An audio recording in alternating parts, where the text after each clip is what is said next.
I guess coming off The Rag Witch, which did okay, but not amazingly. My second book, The Clearinghouse, including Newt's Emerald, not published. And I could easily have given up at that point. It would have been very easy to say, oh, well, I had a go and it didn't work. But I didn't want to be that one book wonder. I wanted to keep going. And luckily for me, Sabriel was the next thing. And it really laid the foundation for everything that followed. But I had I just wanted to tell that story. And I've had to talk about it a lot over the years in terms of where it came from. I don't really know. It's always really hard to pin down where books begin and inspiration comes from. I can identify some of the inspirations in there. The 7 magical bells, for example, that the Opossums and necromancers use in their art to raise the dead and control them, or in the case of the Opossums, to make them go back into death, to go back from whence they came. I think that came because I wanted a kind of magic. I wanted the Opossums, Sabriel, her father, and so on, to use a kind of magic that I hadn't seen in books. And so I didn't want them just to have wands or staves or magical books, spell books, though I do have magical books through there. And I was looking at how different cultures and through history, people have believed you deal with dead things that come back and evil spirits and so on. And one of the classic examples is Exorcism by Bell, Book and Candle. And so I thought about all those things. Candles, kind of not very dramatic, you have lighting up problems and so on. But bells, I thought, oh, well, bells could be interesting. And around the same time, I was reading Dorothy Sayers' murder mystery, The Nine Tailors, 1930s novel. But the bells in a church are very important to that story. And the bells all have Latin names. And that's when I first became aware that bells often do have names. Bells are even baptized sometimes with names. And I thought, yeah, bells with names. And I just wrote down those 7 names of those bells, from Rana, the sleeper, to Astariel, the sorrowful. And it was like I was describing something that already existed. I'm a big reviser. I'm always editing. That's a passage that I just wrote and it was fine. I didn't have to do anything describing those bells. Everyone works in different ways. A lot of fantasy writers develop the world first, or they spend a lot of time actually working out how things work and setting that down, sometimes even before they do the story. They begin the story. I actually am a world builder along the way. I work it out as I'm going for the story. So Sabriel in particular, I really knew nothing. And I worked it all out as I went along. So I'm just adding in little bits and pieces as I go. But I've always been very concerned to try and make it feel real. So even though it's a fantastical story and there's lots of, there's all kinds of, there's monsters and there's different kinds of magic and so on, I'm always very concerned that's built on a foundation of reality. So I want my characters to feel real. I want everything that can feel real to be real, like the weather and the consequences of things. And if you get, if you're wounded or you're hurt or you're exhausted, it's not immaterial. It's not someone saying, "Oh, I'm exhausted," and then you don't see that in the book. So I always work everything I've ever written. That's always a very strong consideration for me. So I think that is something I got right in Sabriel and in later books. So even when you've got the fantastical elements, they are built upon a very firm foundation of reality. Well, Tertial and Eleanor, quite a large part of it is in Ancellstiere. I mean, the setup in the Old Kingdom is that there's the Old Kingdom to the north of the wall, which separates it from Ancellstiere, which is a country. It's kind of like 1920 England, has that kind of level of technology. And technology works in Ancellstiere and magic doesn't, except closer to the wall because it's kind of drifted over. And in the Old Kingdom, the sort of 1920-ish technology doesn't work, except for it kind of does close to the wall again, where the two intersect around the wall. Both may work to some degree. And there's 2 types of magic in the Old Kingdom. There's charter magic, which is ordered and structured and uses a kind of endless alphabet of symbols, which represent everything essentially. But people who can manipulate it can draw out the charter marks they need and join them together and manipulate reality in that way. So Waverley College is actually quite far north. It's not that far from the Wall and the Old Kingdom. So magic does work to a degree there. And historically, it's taught to some of the girls. It's a girls' school.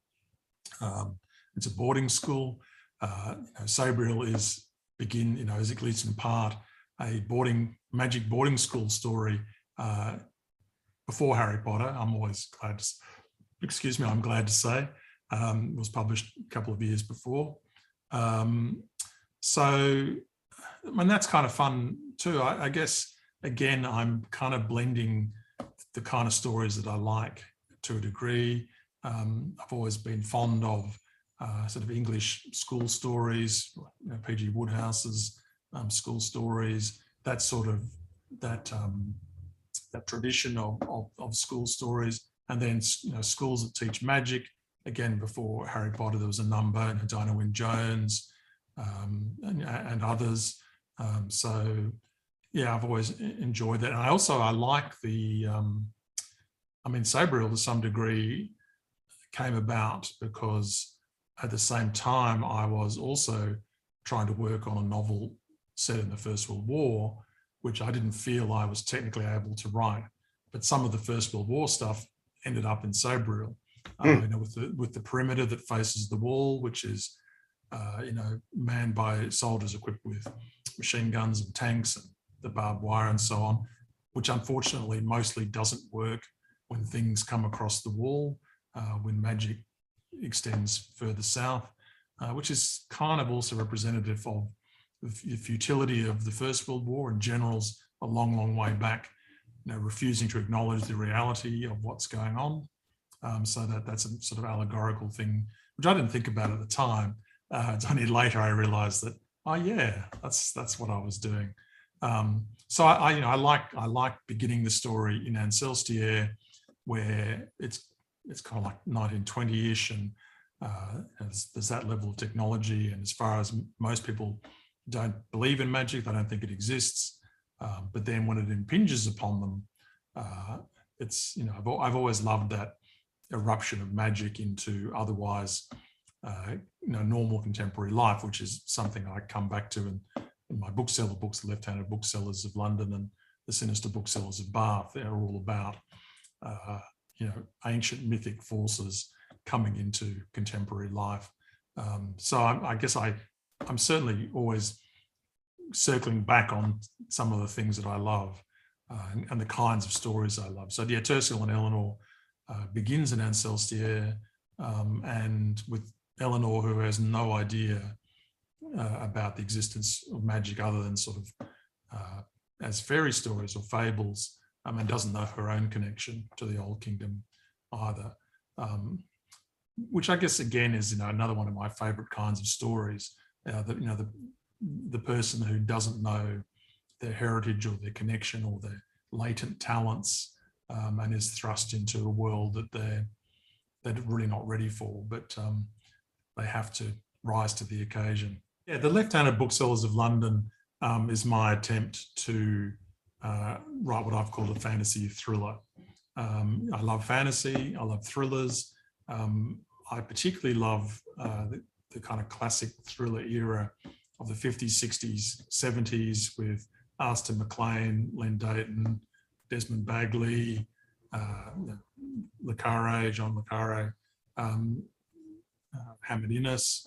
And I wanted to take some of that kind of thriller sensibility and marry it with another one of my favourites from children's fantasy, Alan Garner's The Weird Son Brisingamen, Susan Cooper's The Dark is Rising, books like that, where there are ancient sort of mythic and magical entities that sort of lie beneath the surface of England, and but emerge into the contemporary world. But the contemporary world kind of just keeps going, where all this other stuff is going on, and ordinary people don't even know necessarily that all this stuff is happening, unless they're directly involved, as in, getting killed by terrible things or whatever, or it's rationalized as, now that storm is a freak event, whereas actually it's been summoned by magic and so on. So that's what I wanted to do in the Left-Handed Booksellers of London, and then its sequel, The Sinister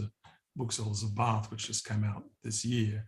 But actually the book, even though that's my rationalization of what I wanted to do, very unusually, I know exactly the beginning of that book, The Left-Handed Booksellers of London, because I had the title first before I had anything else. And that came about because I was on tour in the United Kingdom for my book Golden Hand, and I was signing books in Waterstones in Leith, which is the port part of Edinburgh. And so in Waterstones Leith, I was signing copies of Golden Hand in gold Sharpie. And the bookseller who was helping me, I noticed, was left-handed. And I'm interested in left-handedness because I probably was left-handed, but I'm of an age where you weren't allowed to be at school. You're forced to write. We were all forced to write with the right hand. I can still write with my left hand. I can sign, I can draw, but I mostly don't. So I'm interested in left-handedness. My oldest son is left-handed, other members of my family. So I said to him, "Oh, you're left-handed," just thinking, we'll talk about left-handedness. And he said, "Yes, we all are. Everyone in the bookshop, all the staff, they're all left-handed." And I was like, "Wow. So you're the Left-Handed Booksellers of Leith." He said, "Yeah, I guess." And I said, "Well, there's a story there, and there's a story, and I'm going to do it." And then it stuck in my mind, and I kept thinking about it. The Left-Handed Booksellers of Leith, and then after a bit, I thought, well, Leith is small. It's only a little part of Edinburgh, and I need a bigger canvas. And I know London much better. And so I thought, the Left-Handed Booksellers of London. Well, there we go. That's a title. That sounds like a book. All I've got to do now is figure out the story that goes with it. So that's how it came to be, just from meeting a left-handed bookseller, getting a title, and then the whole book. The setup for those books is that there is an ancient secret society of booksellers whose job it is to police the old world of England, or of the whole United Kingdom, and their job is to control the mythic entities that otherwise might cause trouble, and also the people, ordinary humans who try and raise the entities or who try and learn magic and use it for bad purposes. And they also sell books. I mean, they have bookshops which are their centres of operation. And they sell books both to make money, but also because being around books is beneficial to them.